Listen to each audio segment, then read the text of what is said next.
La Guerra Relámpago. Durante la tarde del 31 de agosto de 1939, el ejército alemán ultima los preparativos para invadir Polonia. Los pilotos estudian sus objetivos. Los tanques se desplazan hacia sus posiciones de asalto. Al día siguiente, en las primeras horas del 1 de septiembre, soldados alemanes vestidos con uniformes polacos asaltan una estación de radio situada en el lado alemán de la frontera, causando unas cuantas víctimas. Es la agresión que poco después servirá de pretexto a Hitler para justificar su ataque.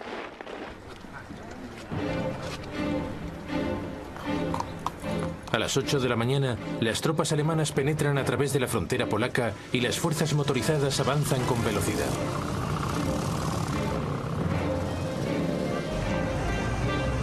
Dos días después, el 3 de septiembre, Gran Bretaña y Francia declaran la guerra a Alemania en cumplimiento de su promesa de apoyar a Polonia. Pero para entonces, los polacos ya están en serios apuros.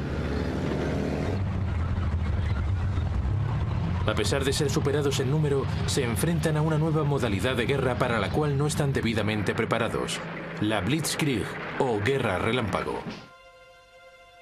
Las tareas de los polacos se ven aún más dificultadas por la ocupación de Checoslovaquia por los alemanes. El oeste del país, incluyendo la capital, Varsovia, está rodeado por 3 lados por territorios bajo control alemán. Esta ventaja geográfica es esencial para el gran plan de Alemania. La misión de la primera ofensiva de los tanques consiste en efectuar una importante penetración inicial. Pero la victoria definitiva dependerá de movimientos de tenazas hacia el interior destinados a rodear y aplastar al enemigo. Dichos ataques procederán del Grupo de Ejércitos Norte, comandado por el general Fedor von Bock, que lanzará sendas ofensivas desde el nordeste de Alemania y el este de Prusia. El Grupo de Ejércitos Sur, dirigido por el general Gerd von Rundstedt, lanzará otras 2 desde Silesia y Eslovaquia. El objetivo de los movimientos de tenazas es confluir en las proximidades de Varsovia y Brest-Litovsk.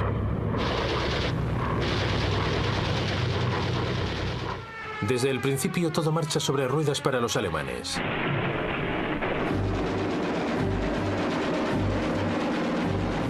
La aviación polaca es prácticamente eliminada en los 2 primeros días.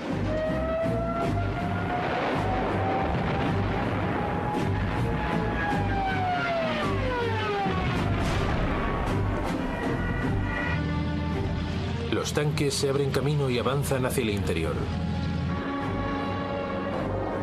Y los Stukas y los bombarderos de alcance medio se revelan terriblemente destructivos.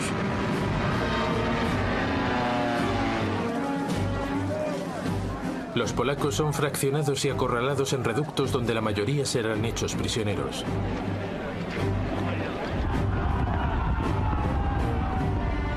Circula el rumor de que algunas valerosas unidades de caballería polacas han intentado hacer frente a los Panzers, pero en vano. Los polacos se muestran menos hábiles y no pueden hacer frente a la velocidad del enemigo. Simplemente son apartados de en medio. El 8 de septiembre, los movimientos de tenaza se encuentran y las tropas alemanas se avanzan en las afueras de Varsovia. El 17 de septiembre, los otros movimientos de tenaza coinciden en Brest-Litovsk. Ese mismo día, fuerzas soviéticas cruzan la frontera este de Polonia según lo acordado entre Hitler y Stalin en el Pacto Nazi-Soviético.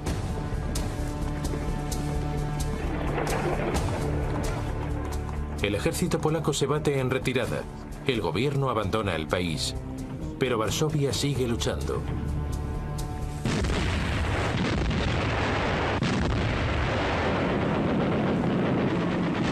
Sus defensores rechazan la oferta de rendición alemana, y la máquina de guerra alemana se emplea contra ellos con toda su furia.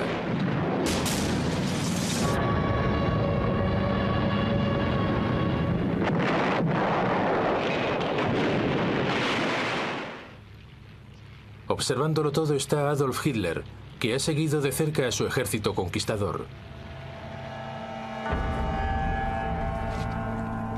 El 27 de septiembre, Varsovia se rinde. Al día siguiente, los dos vencedores, Alemania y Rusia, se reparten Polonia de acuerdo con el pacto nazi-soviético. La Unión Soviética se anexiona poco más de la mitad este del país. Alemania se queda con el resto. Ambos regímenes comienzan a hostigar a cualquiera que pueda representar un peligro en el futuro. Muchas personas son asesinadas. Y por primera vez, los alemanes revelan cómo se las gastarán con los pueblos del este de Europa que consideran inferiores. Envían a sus Einsatzgruppen, las unidades especiales de las SS, para dar caza a los judíos.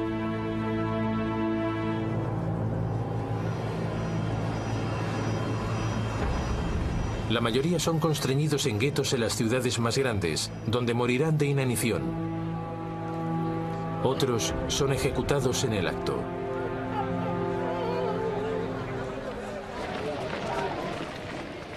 La invasión ha supuesto el fin del ejército polaco. Más de 50.000 hombres huyen hacia Francia. Allí funciona un gobierno provisional formado por el general Władysław Sikorski. Los polacos lucharán valerosamente desde el exterior.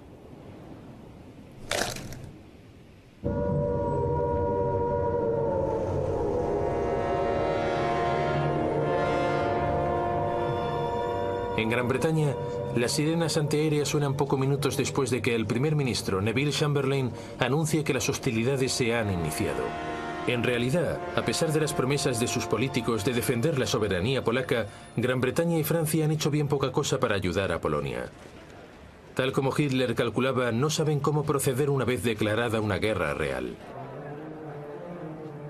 Ambos países han comenzado a movilizarse. Se habilitan protecciones contra ataques aéreos a marchas forzadas. En las principales ciudades se instalan cañones antiaéreos y se construyen refugios. Enseguida los niños son evacuados. Todos deben llevar máscaras antigas y la ciudad es oscurecida para dificultar su visibilidad.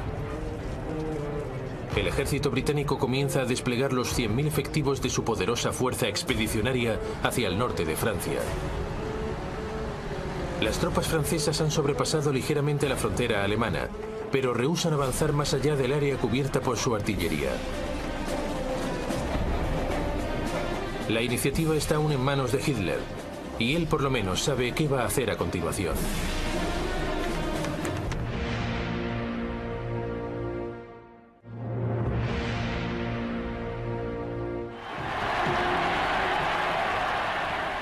La Blitzkrieg contra Polonia ha supuesto un éxito clamoroso para Adolf Hitler. Ha sometido a un país entero en menos de 4 semanas, y su avidez aún no se ha saciado. Por eso ordena a sus generales que planifiquen el ataque contra Gran Bretaña y Francia en noviembre de 1939, cuando aún no han pasado ni 2 meses desde la caída de Polonia. Su Estado Mayor se echa las manos a la cabeza. El grueso del ejército alemán se encuentra aún en el este, fuera del país, y ahora debe desplazarse hacia el oeste. Y eso después de haber padecido importantes bajas durante la campaña de Polonia. Allí ha habido alguna que otra lección que aprender.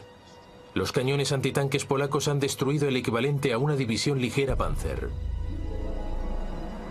La cuarta parte de los aviones empleados se ha perdido.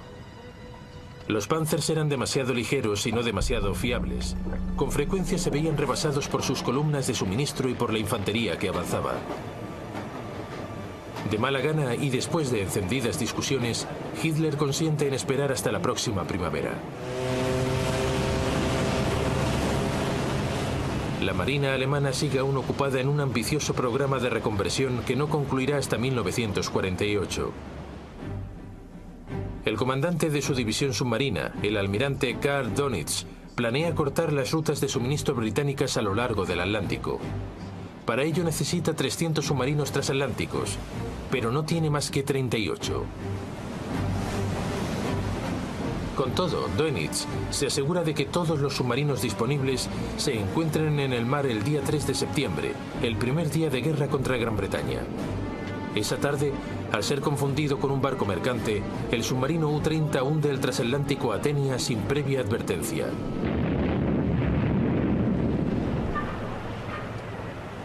La agresión se cobra 112 vidas, incluyendo 26 civiles americanos.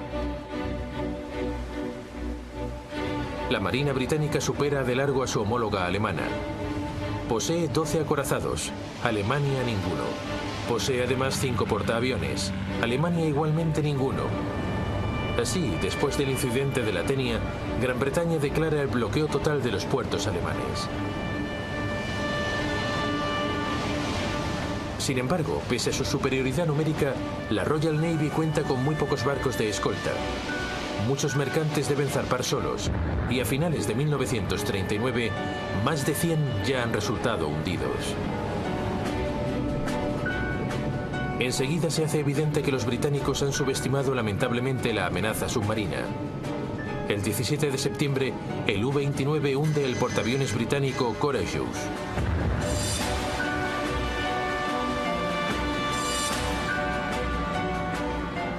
El 14 de octubre, el acorazado Royal Oak es hundido cuando el U-47 se desliza a través de las defensas de la base de la flota principal británica en Scapa Flow, en las Islas Órcadas.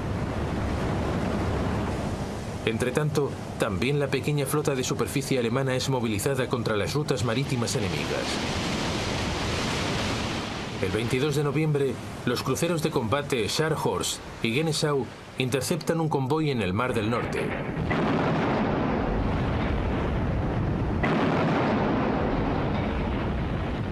Hunden también su buque escolta, el crucero mercante armado Rawalpindi. Pero es el acorazado de bolsillo Graf Spee el que causa mayores problemas. Diseñado específicamente para atacar buques de abastecimiento enemigos, con sus cañones de 28 centímetros es capaz de destruir cualquier buque y darse rápidamente a la fuga, y su velocidad le permite escapar de cualquier acorazado. El Graf Spee zarpa de Alemania antes del inicio de las hostilidades. Pronto se dedica a cortar rutas comerciales en el Atlántico Sur y en el Índico.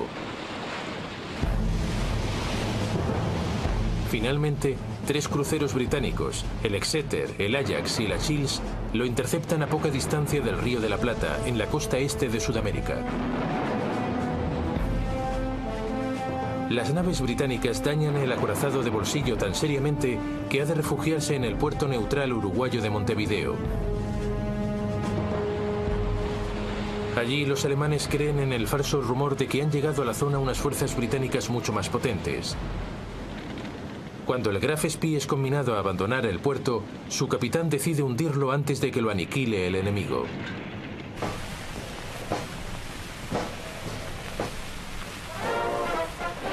De regreso a Gran Bretaña, los marinos de la Royal Navy son recibidos como héroes. Pero se trata del único éxito claro celebrado por los ejércitos de Gran Bretaña y Alemania durante el invierno de 1939. Por lo demás, a principios de 1940, la guerra está calmada. Ambos bandos no hacen gran cosa durante el invierno, salvo patrullar, adiestrarse e intentar entrar en calor, ya que ese invierno es particularmente frío. Un periodista americano la denomina la guerra de broma, en alemán Sitzkrieg.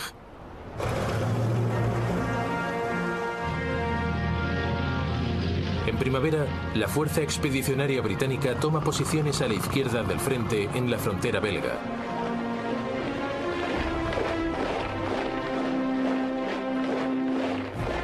Pero es superada de largo por sus aliados franceses. Francia posee cerca de 100 divisiones a lo largo de las fronteras belga y alemana, y otras en reserva en sus proximidades. Este desequilibrio significa que el comandante británico Lord Gort ha de aceptar sin rechistar las ideas del general francés Maurice Gamelin. Y esas ideas son completamente defensivas. Las esperanzas francesas están depositadas en las imponentes barreras de la línea Maginot, una serie de fortificaciones que transcurren desde Suiza a Bélgica a lo largo de la frontera germano-francesa. La línea Maginot se considera totalmente impenetrable y su objetivo es mantener a salvo el territorio francés. Pero por otra parte, los aliados no tienen idea de cómo derrotar a Alemania. El 30 de noviembre de 1939 se abre un nuevo escenario bélico.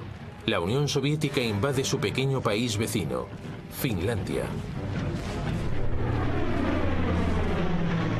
Finlandia no consiguió independizarse de los rusos hasta 1918 y los detesta. El dictador soviético Joseph Stalin está convencido de que algún día los fineses permitirán a los alemanes atacar Leningrado y el fundamental puerto ártico de Múrmansk. El ejército rojo supera al de sus adversarios en número de más de 10 a 1. La invasión promete ser un paseo. Pero su cúpula militar ha sido aplastada por las contundentes purgas de Stalin. Los fineses están dirigidos por el general Gustav Mannerheim. Se defiende utilizando táctica relámpago sobre la espesa nieve, a menudo sobre esquís. Las tropas soviéticas, confusas y mal dirigidas, padecen numerosas bajas. La brava resistencia de Finlandia estimula la imaginación de franceses y alemanes. Pronto planean el envío de ayuda vía Noruega y Suecia. El hecho de que eso puede involucrar a dos países neutrales en la guerra es ignorado.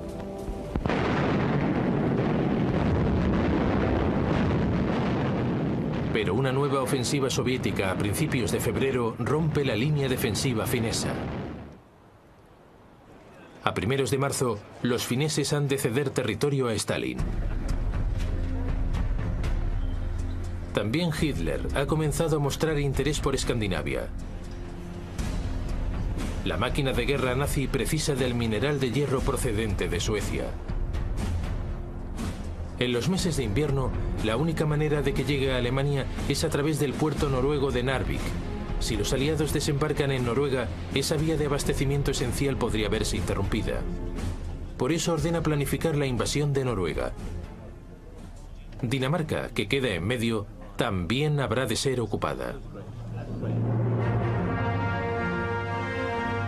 El escenario noruego se calienta el 16 de febrero de 1940. El destructor británico Cossack aborda el barco de abastecimiento alemán Almark en un fiordo noruego a fin de liberar prisioneros. Más adelante, el 9 de abril, las tropas alemanas comienzan a desembarcar en 5 puertos: Oslo, Kristiansand, Bergen, Trondheim y Narvik.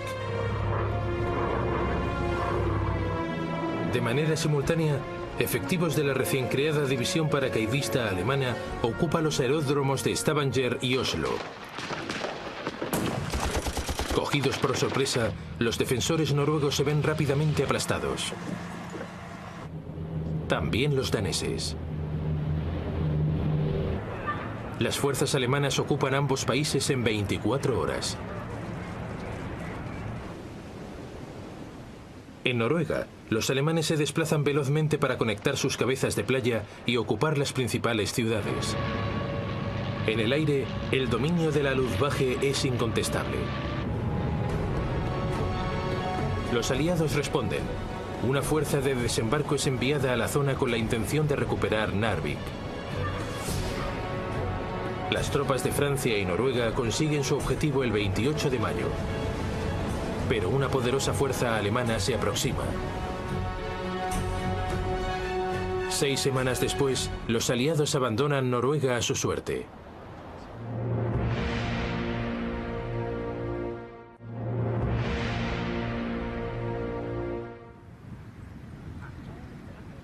Hitler ha pasado la mayor parte del invierno y la primavera en el Berghof, su refugio rural en el sur de Baviera. Para él, lo acaecido en Escandinavia ha sido algo secundario. Se ha dedicado a preparar su próxima gran Blitzkrieg contra Gran Bretaña y Francia. El primer plan que le sugieren sus generales le resulta familiar. Los alemanes penetrarían en Bélgica para girar desde allí hacia París.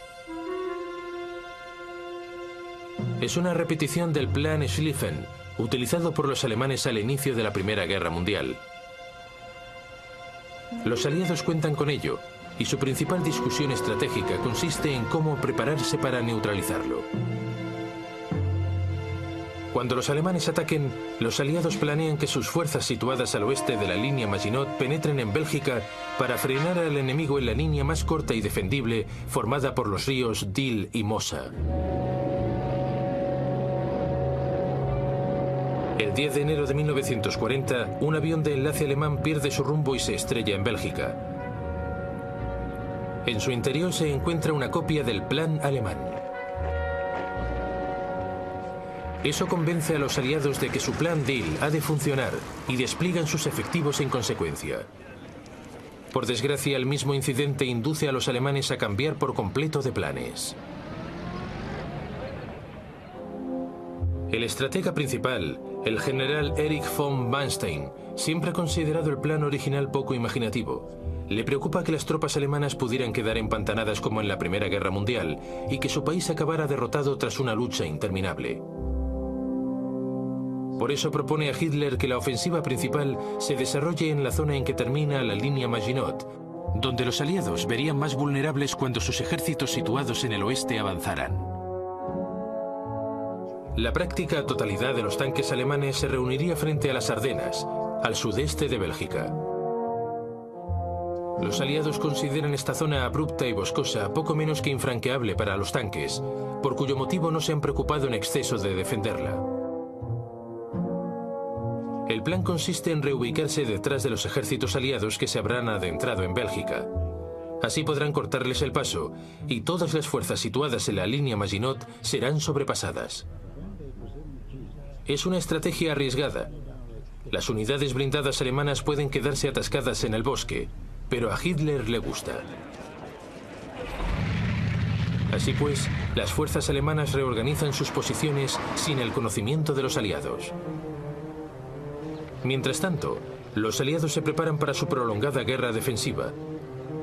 Además de la formidable barrera de la línea Maginot, poseen una ligera ventaja en cuanto a efectivos, alrededor de 110 divisiones frente a las 95 alemanas. Y también en cuanto a vehículos blindados, unos 3.000 contra los 2.700 del ejército alemán. Los franceses poseen también los mejores tanques. Sus Char B de 32 toneladas disponen de dos cañones de 75 y 47 milímetros.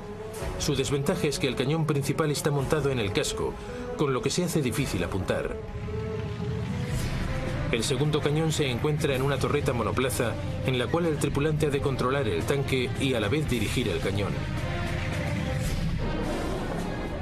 En contraposición, el último modelo alemán, el Panzer Mark IV de 17 toneladas, dispone de un cañón de 75 milímetros en una espaciosa torreta para 3 personas, de manera que sus tripulantes pueden trabajar en equipo, pero solo hay un centenar de vehículos disponibles. Los demás tanques principales franceses poseen también cañones comparables a los de los alemanes, pero su torreta es igualmente monoplaza.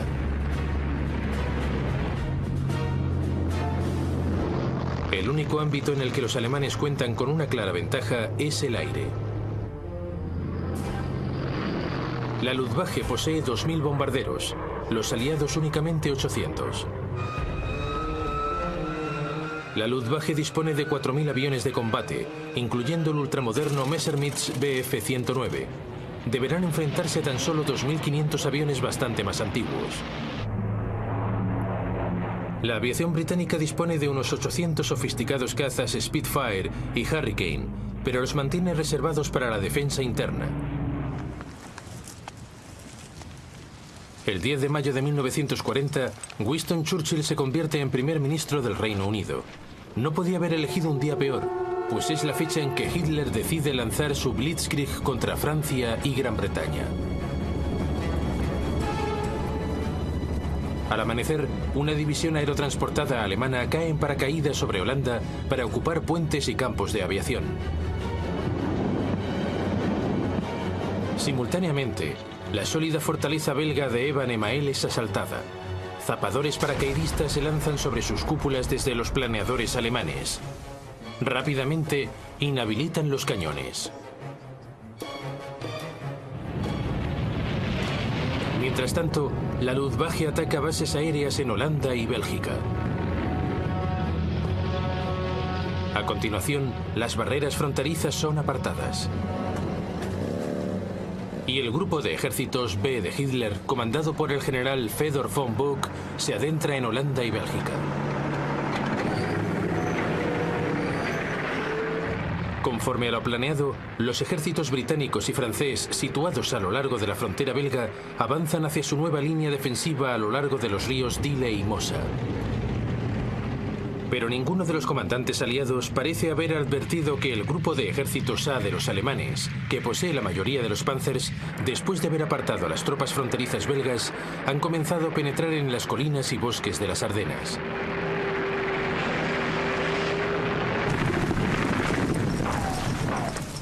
Mientras tanto, los alemanes avanzan velozmente a través de Holanda.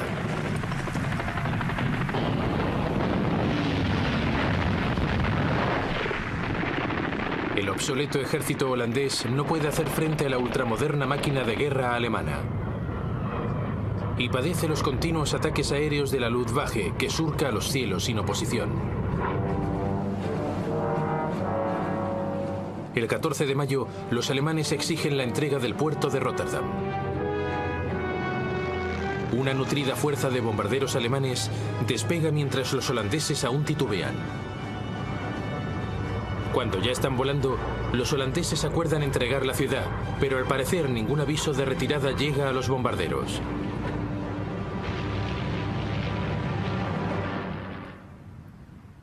Rotterdam es devastada. Holanda capitula al día siguiente.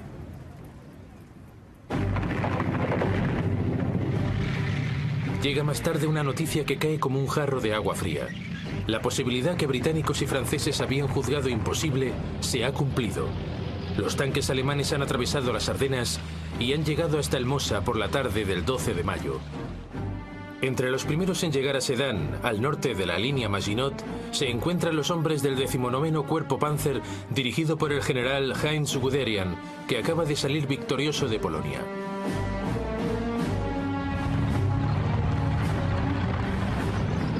Guderian demuestra ahora cómo se debe hacer una Blitzkrieg. Se desentiende de las tropas situadas en la línea Maginot y no espera a que lo alcance su propia infantería. Avanza directamente. Al día siguiente, las tropas de asalto cruzan el río Mosa.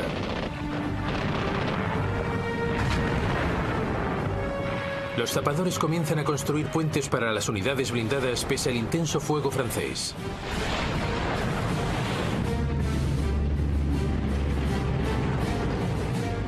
El día 14, los Panzers comienzan a cruzarlos.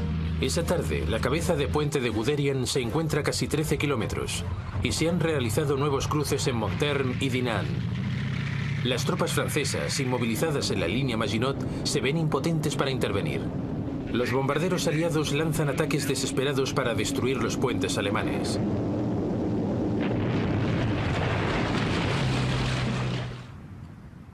Pero la mayoría son derribados.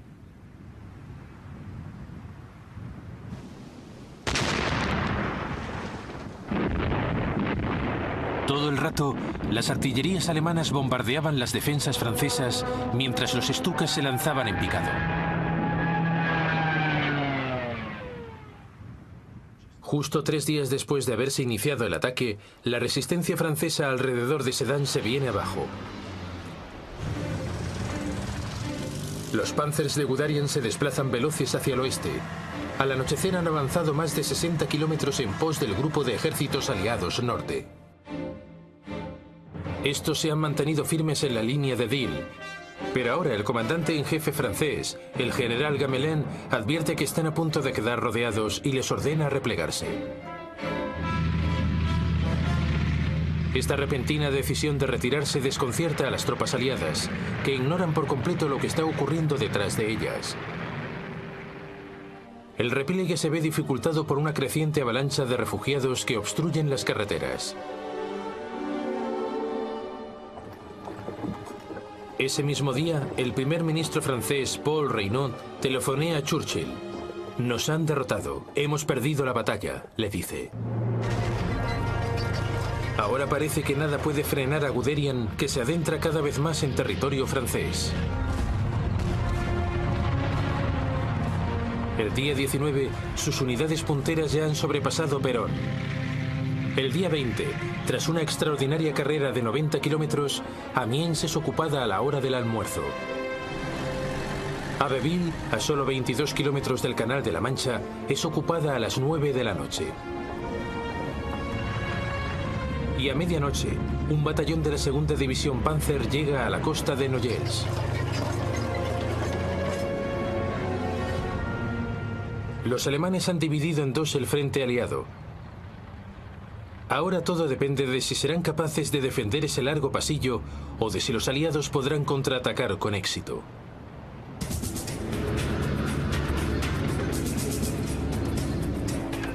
Así las cosas, los británicos están dispuestos a romper las líneas alemanas.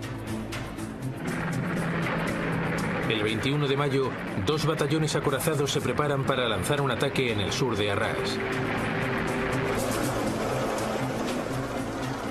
Los tanques británicos son menos apropiados para el combate en rápida evolución que los franceses. Su máquina más eficaz, el Matilda II, ha sido diseñada para ofrecer soporte a la infantería. Aunque está bien acorazado, es lento y sus cañones son menos potentes.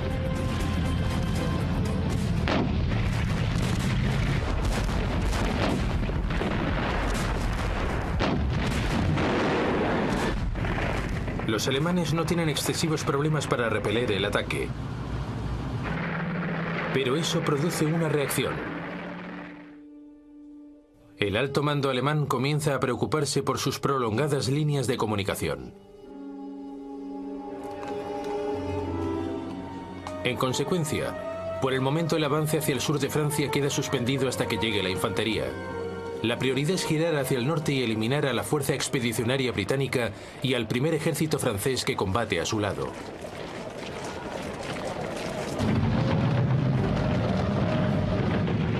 El 22 de mayo, Guderian y los Panzers inician su ofensiva para destruir los ejércitos aliados. Estos se retiran hacia los puertos de Boulogne, Calais y Dunkirk, pero quedan atrapados. El 23 de mayo, el general Alan Brooke, comandante del segundo cuerpo británico, escribe: "Nada excepto un milagro puede salvar a la fuerza expedicionaria británica". 2 días después, los alemanes ocupan Boulogne.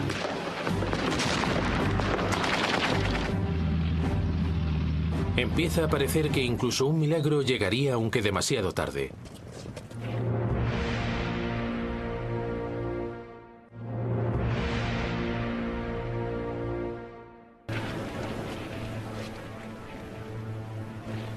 El 25 de mayo de 1940, la situación de la Fuerza Expedicionaria Británica y del primer ejército francés es desesperada.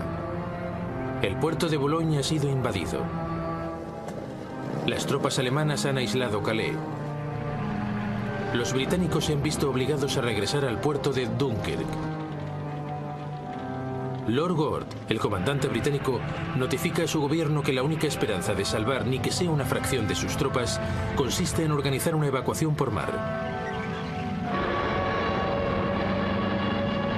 Pero cuando los bombarderos en picado comienzan a silbar y los Panzers se preparan para el asalto final, la evacuación se antoja una esperanza vana. Los británicos prevén que Dunkirk será tomada en un solo día. Sin embargo, los británicos ignoran que Hitler y el alto mando alemán han tomado una decisión que los salvará de la aniquilación total.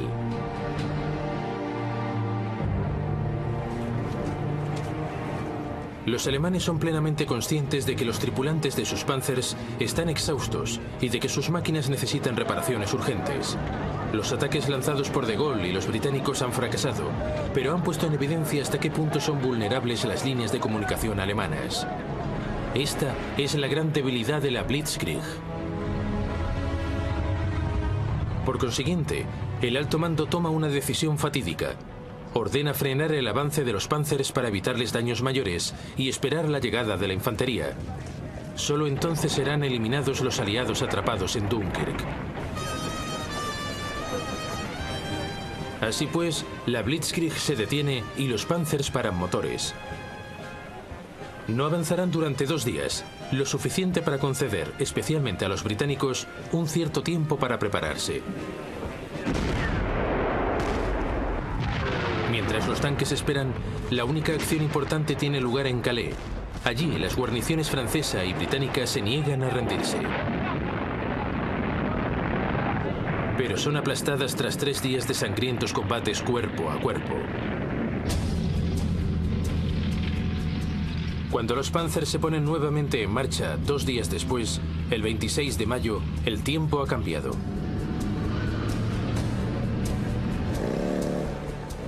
Los alemanes quedan atascados a causa de la intensa lluvia, concediendo así un tiempo suplementario a los aliados. Así las cosas, el 26 de mayo a las 7:57 horas, el vicealmirante Bertram Ramsay, oficial superior de la Marina, recibe la señal para poner en marcha la operación Dinamo.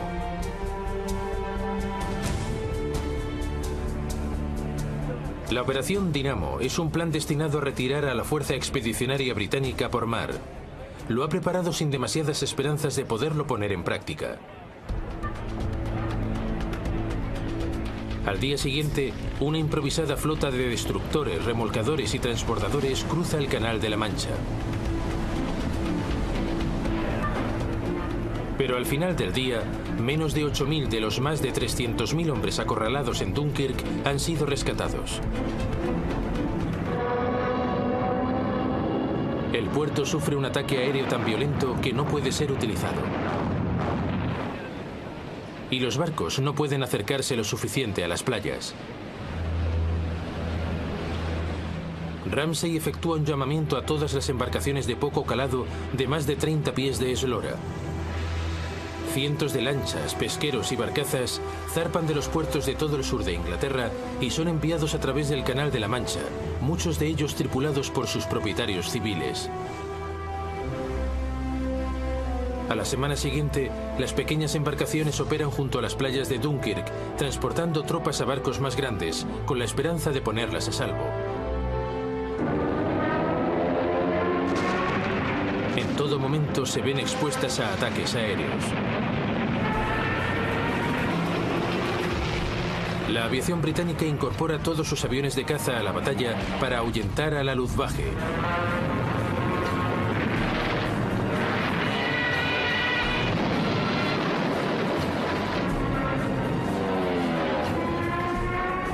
Aún así, 7 destructores franceses y otros 7 británicos son hundidos junto a 24 buques de guerra de menor tamaño. La cuarta parte de las 665 pequeñas embarcaciones nunca regresará a casa. Pero cuando la evacuación concluye, el día 4 de junio, más de 300.000 hombres, el 41% de los cuales franceses, han sido rescatados.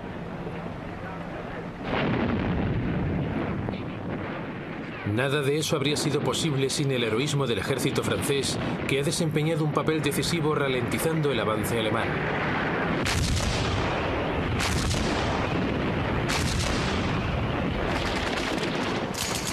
La retaguardia francesa no abandona sus posiciones alrededor de Dunkirk hasta que los últimos barcos se alejan de las playas.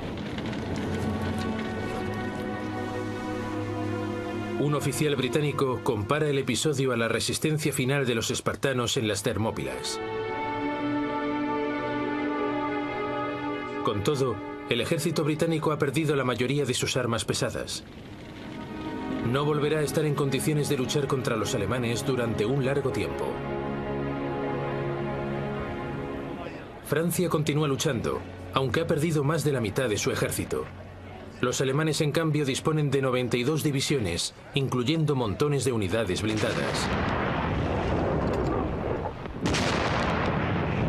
El 5 de junio por la mañana, un breve bombardeo inicia la destrucción final de Francia.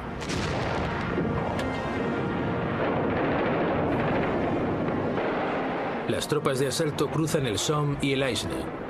En principio, la resistencia francesa es feroz y los alemanes pasan serios apuros para huir de sus cabezas de puente. Pero una vez más, la Luftwaffe ayuda a aplastar las defensas.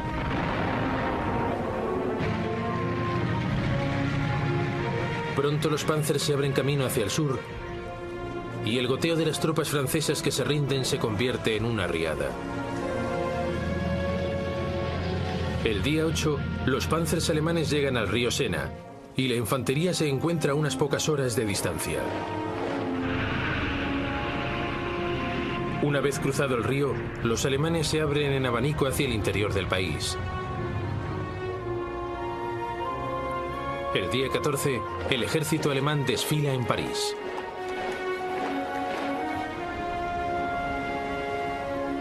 La esvástica es izada en la Torre Eiffel.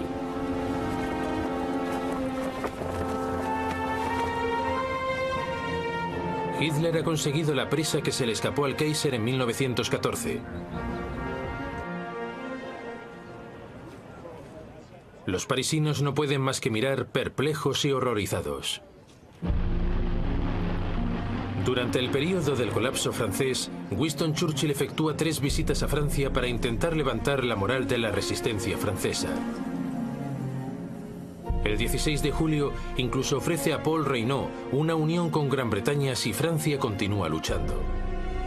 Pero es demasiado tarde. El gabinete de Reynaud rechaza la propuesta y el primer ministro dimite esa misma tarde. Es sucedido por el mariscal Philippe Pétain, que de inmediato pide a los alemanes un armisticio.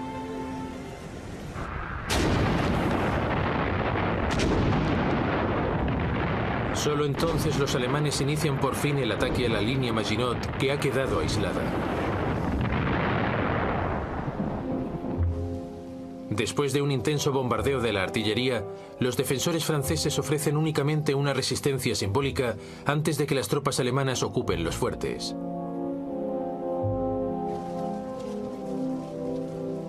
El 21 de junio, Hitler llega a Compiègne, donde se guarda el vagón de tren en el que los alemanes firmaron el armisticio en 1918. Cuando una delegación francesa entra en el vagón, Hitler les expone sus condiciones y se va. Los franceses insisten en consultar a su gobierno, pero al día siguiente les es comunicado que de no firmar de inmediato, los Panzers volverán a rodar. Así pues, firman y la humillación de Francia es completa.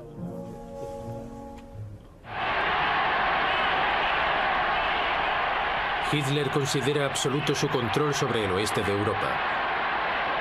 Está convencido de que ahora los británicos buscarán la paz y de que pronto podrá pasar a la segunda etapa de su plan general. Pero pese a que la Blitzkrieg ha conseguido mucho y muy deprisa, no le ha hecho ganar la guerra. Los británicos, aplastados y maltrechos, han escapado para seguir luchando otro día.